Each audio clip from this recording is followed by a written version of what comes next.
9 तक की वैकेंसी होती है। वो जब हमारा रिजल्ट निकलता है मार्च के अंतिम सप्ताह में, उसके पश्चात 1 अप्रैल को ये निर्धारित होता है किस कक्षा में कितनी रिक्तियां हैं, कितनी वैकेंसी है। कक्षा 2 से 9 की बात कर रहा हूं मैं। तो इस वर्ष जब एक आंकड़े इकट्ठे किए गए तो सिर्फ कक्षा 7 में वैकेंसी थी और कक्षा 7 में 10 वैकेंसी थी, जिसके लिए माननीय जिलाधिकारी महोदया से अनुमोदन लेने के पश्चात उस रिक्ति को हम अपने नोटिस बोर्ड में प्रदर्शित करते हैं, हमारे वेबसाइट में रहता है। साथ ही साथ हम इस सूचना को जिलाधिकारी कार्यालय और दिल्ली कार्यालय को भी भेजते हैं।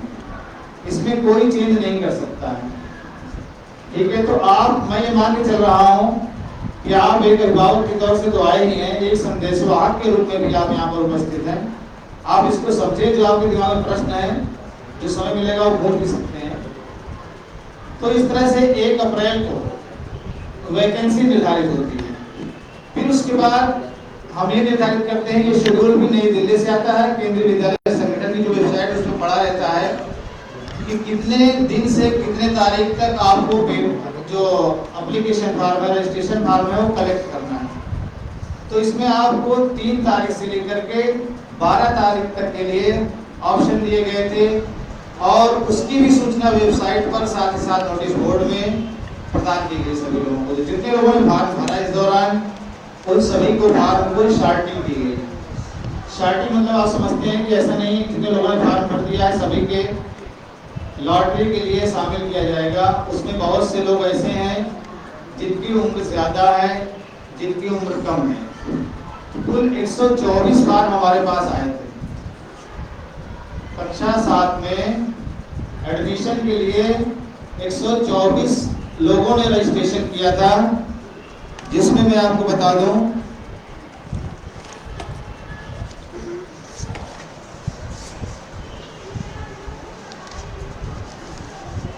जिसमें से कुल 82 फॉर्म सिलेक्ट किए गए हैं, 82। अगर किसी के कागज कम रहे हैं, मान लीजिए 1-2 कागज कम है, कोई कम है, तो उसको रिजेक्ट नहीं किया गया है। रिजेक्ट सिर्फ उसी को किया गया है क्योंकि ग्रामीण क्षेत्र है, हमें जानते हैं कि हो सकता है कागज नहीं बन पाया है किसी का, मान लीजिए कोई कारण रहा हो, तो इस कारण से किसी का फॉर्म रिजेक्ट नहीं किया गया। फॉर्म उसका रिजेक्ट किया गया है जो केंद्रीय विद्यालय संगठन की प्रवेश निर्देशिका 2023-24 के अनुसार उस आयु के अंतर्गत नहीं आता है। जैसे कक्षा 7 के लिए 11 साल से लेकर के 13 साल की उम्र होनी चाहिए।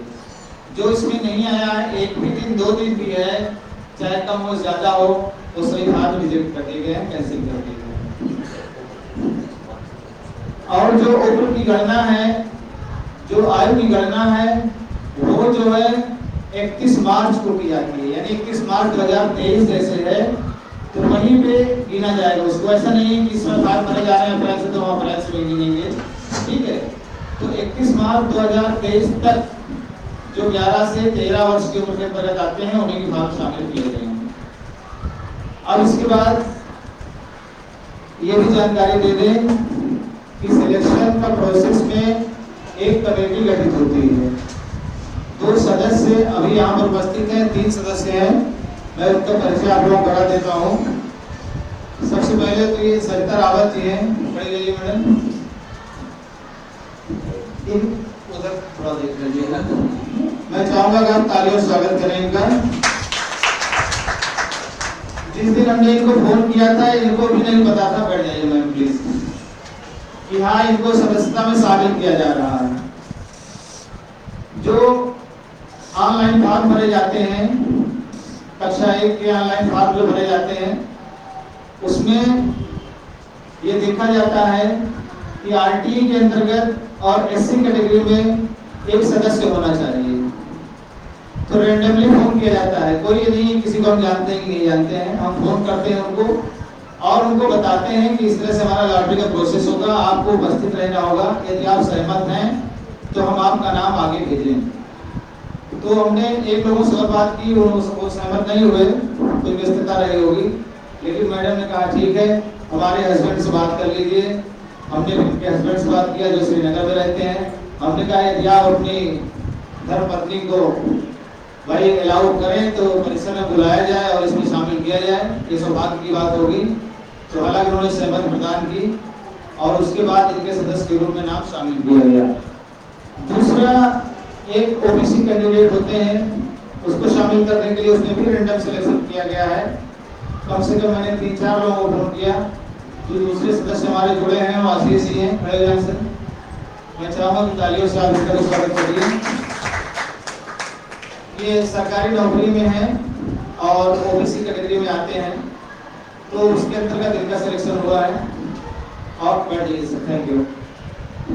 इसके बाद एक हमारी विद्यालय प्रबंध समिति होती है, जिसके हमारे टीचर मेंबर होते हैं। विद्यालय प्रबंध समिति जो है वो साल भर की जो भी चीजें एकेडमिक हो, एडमिनिस्ट्रेशन हो, जो भी प्रॉब्लम आती है उसका सोल्यूशन या विद्यालय का विकास के बारे में वो सभी व्यवस्थाएं देखती है।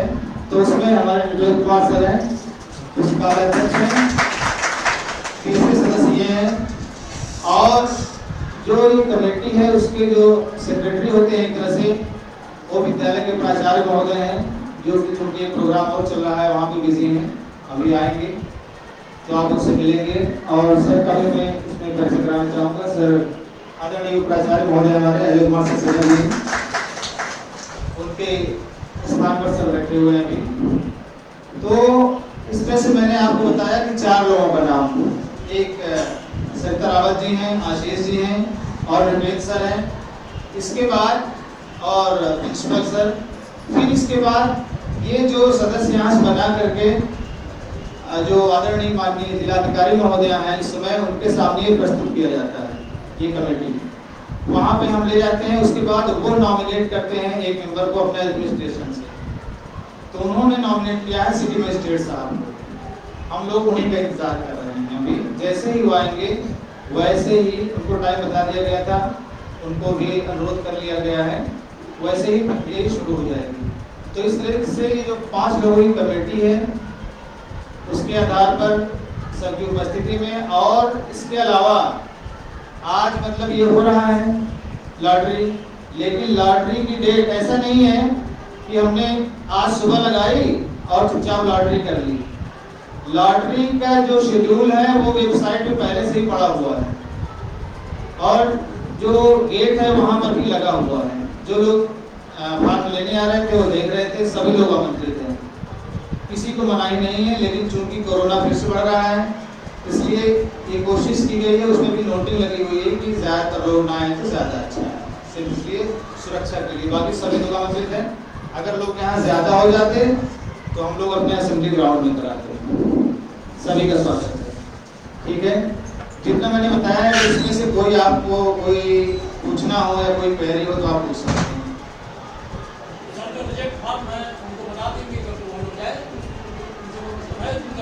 देखिए, जिनके बच्चे की आयु 31 मार्च 2023 को 11 साल पूरी नहीं हुई या 13 साल से अधिक हो चुके हैं तो वो रिजेक्ट हो गए। 11 साल से कम है तो बेकार है। 11 साल से कम है या 13 साल से अधिक है 31 मार्च 2023 तो वो रिजेक्ट है। वो लोग जा सकते हैं जी, वो जा सकते हैं। और बाकी मेरी तरफ लिस्ट लगेगी, जब लिस्ट जो है फाइनल लगेगी लिस्ट सिलेक्शन के बाद, तो इसके साथ उनकी भी लिस्ट लगेगी कि कितने बार तो रिजेक्ट हुए हैं, ठीक है। और कोई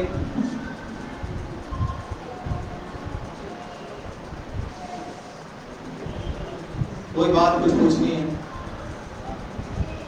अभी मुझे एक चीज और बतानी है, मैं बताऊंगा, लेकिन आप जो है ना फिर दूसरा जाएं, यहाँ तक हो।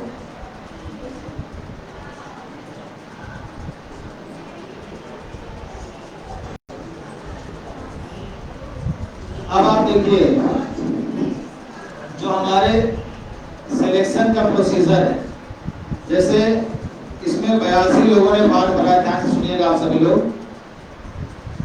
82 लोगों ने फॉर्म भरा है, जिसमें से 5 कैटेगरी होती है, कैटेगरी 1, कैटेगरी 2, कैटेगरी 3, कैटेगरी 4 और कैटेगरी 5। कैटेगरी 1 में सेंट्रल गवर्नमेंट एम्प्लॉय आते हैं, ट्रांसफरेबल एम्प्लॉय जो है सेंट्रल गवर्नमेंट। जैसे रेलवे है, आर्मी के लोग हैं, फोर्स के हैं, ठीक है, पोस्ट ऑफिस है, ये सब कैटेगरी 1 के हैं। तो इस तरह के फॉर्म हमारे पास कुल आए हैं 7 फॉर्म आए हैं, ठीक है। इसी तरह से आगे है, और जो कैटेगरी 2 होती है, कैटेगरी 2 सेंट्रल गवर्नमेंट की ऑटोनॉमस बॉडीज जो हैं, जी सर,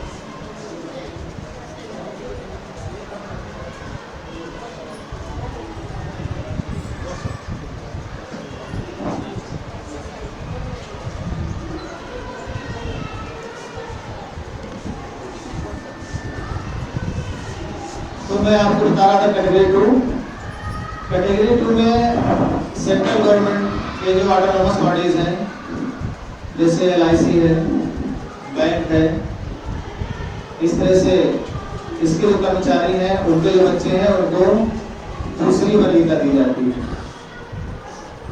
और तीसरी वरीयता होती है स्टेट गवर्नमेंट एम्प्लॉय की, जैसे पुलिस है या इनकम टैक्स डिपार्टमेंट में है। इसी तरह से जो कैटेगरी 4 है, वो स्टेट गवर्नमेंट के ऑटोनॉमस बॉडीज हैं, वित्त पोषित जिसे कहते हैं, या स्वायत्त संस्थान, जैसे बिजली विभाग है, ये कैटेगरी 4 के हैं। जो प्राइमरी के टीचर्स हैं, वो कैटेगरी 4 में आते हैं। आप इसको इस तरह समझ लीजिए, जैसे GIC कॉलेज है, एक होता है, एक मैनेजमेंट कॉलेज होता है स्कूल, तो जो GIC कॉलेज है वो कैटेगरी 3 में आता है, और जो मैनेजमेंट स्कूल है वो कैटेगरी 4 में आता है। यानी पहली वरीयता जो है GIC को मिलेगी, दूसरी वरीयता मिलेगी जो मैनेजमेंट स्कूल है, ठीक है। अब इसके बाद कैटेगरी 4 के बाद जो कैटेगरी है वो कैटेगरी 5 बचती है। कैटेगरी 5 में बाकी सभी लोग, चाहे वो मजदूर हों, चाहे वकील हों, चाहे ड्राइवर हों, चाहे बिजनेसमैन हों, ये सभी जो बचते हैं इसके बाद, यानी केंद्र और राज्य सरकार के संस्थान के बाद, वो सभी कैटेगरी 5 में आते हैं। तो इस तरह सिलेक्शन होता है। अब इससे संबंधित कोई प्रश्न आपके दिमाग में हो, आज आप लोग उपस्थित हैं, पूछ सकते हैं।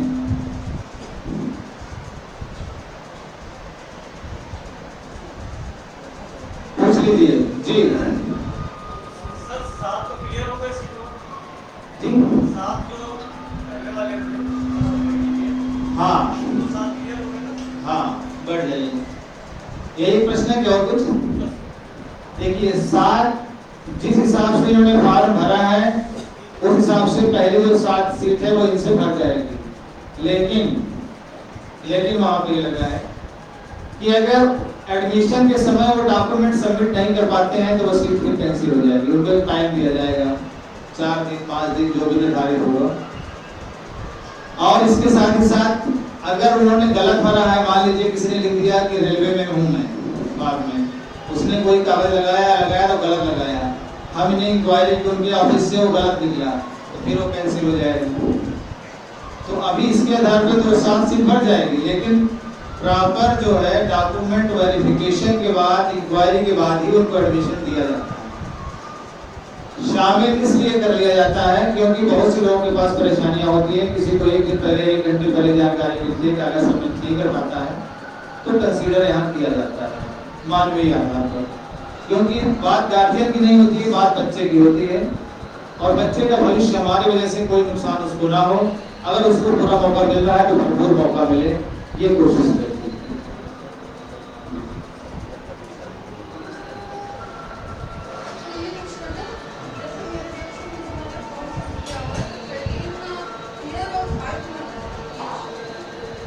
क्या बता रही है?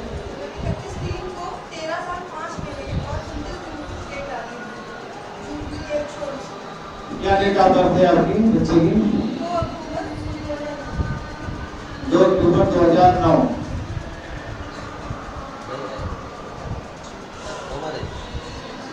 ओवर एज है, उम्र ज्यादा है इसकी, तो इसका नाम जो है कैंसिल में आ गया होगा। हाँ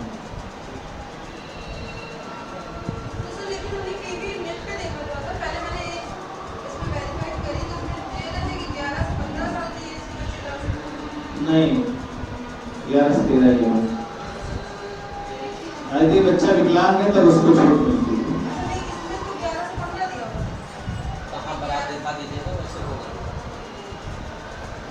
देखिए आप सब लोग मोबाइल का यूज करते हैं, इंटरनेट का जमाना है, और कितनी उसमें फर्जी चीजें आती हैं, कितनी असली चीजें आती हैं, आप समझ सकते हैं। आपको शायद ये नहीं मालूम, जैसे ही आप क्लिक करते हैं किसी वीडियो को या किसी वेबसाइट को, तो जिसने वो क्रिएट किया है वीडियो या वेबसाइट, उसके पास पैसा पहुंचता है।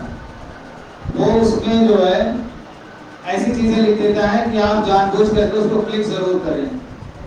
लेकिन जो केंद्रीय विद्यालय संगठन की अधिकृत वेबसाइट है kvsangathan.nic.in, इस पर आप जाएंगे जब तो सही जानकारी आपको मिलेगी, ठीक है।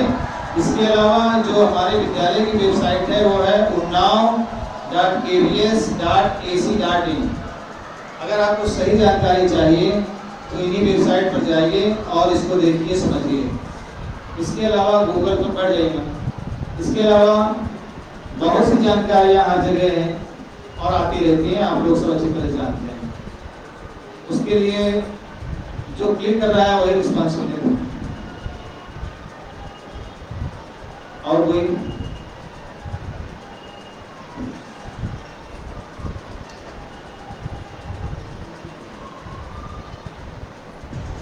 नहीं। सब कुछ पूछिए आप लोग। मैं चाहता हूँ कि आप समझ लें, जान लें, और जब आप जाए यहाँ से अपने घर को तो आप बता सकें। अगर आप कोई पूछे यहाँ गए थे, यहाँ इसका मतलब क्या हुआ, हमने तो ऐसे बात करा था, हमारा ऐसे कैसे हो जाए।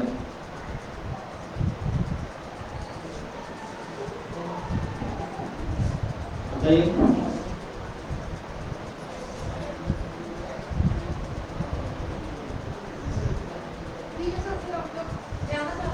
हाँ, लोग नहीं, सिर्फ आप जा सकते हैं, और चाहे तो बैठ सकते हैं, चाय मिलेगी आपको।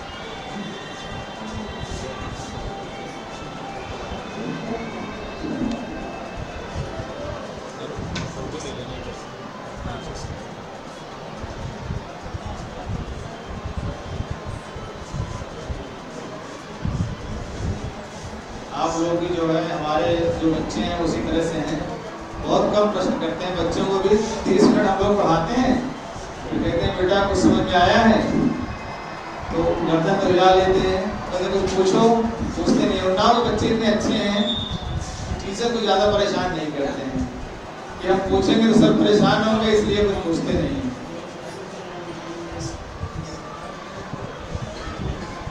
नहीं, कोई जानकारी, जैसे कभी किसी भी क्लास के बारे में कोई जानकारी या केंद्रीय विद्यालय के संबंध में कोई जानकारी यदि आपको चाहिए तो आप पूछ सकते हैं।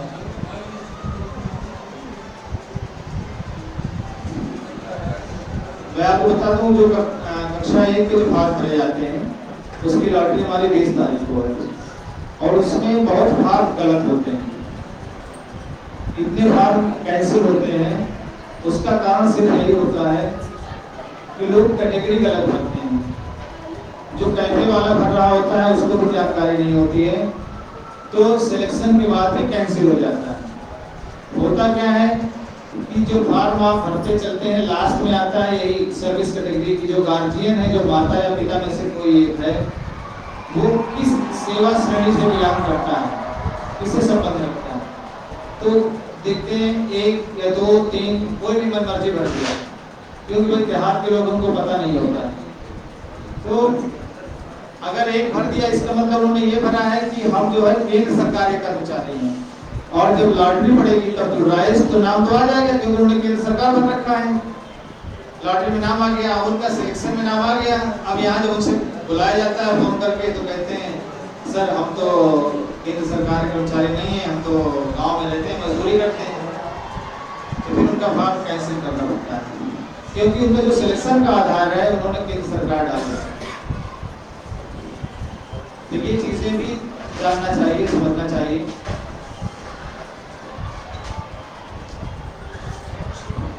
आपकी बच्ची की उम्र कितनी है? सर वो है हमारी जुलाई जुलाई 2012 जुलाई 2012 है। तो 14 मैं 2 साल का हाँ, हमारी 13 है 44 में तो जी ठीक।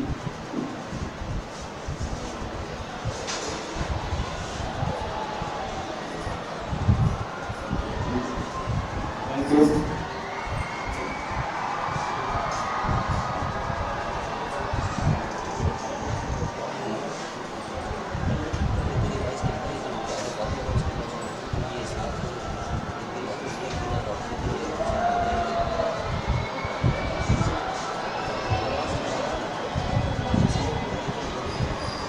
मनोज सर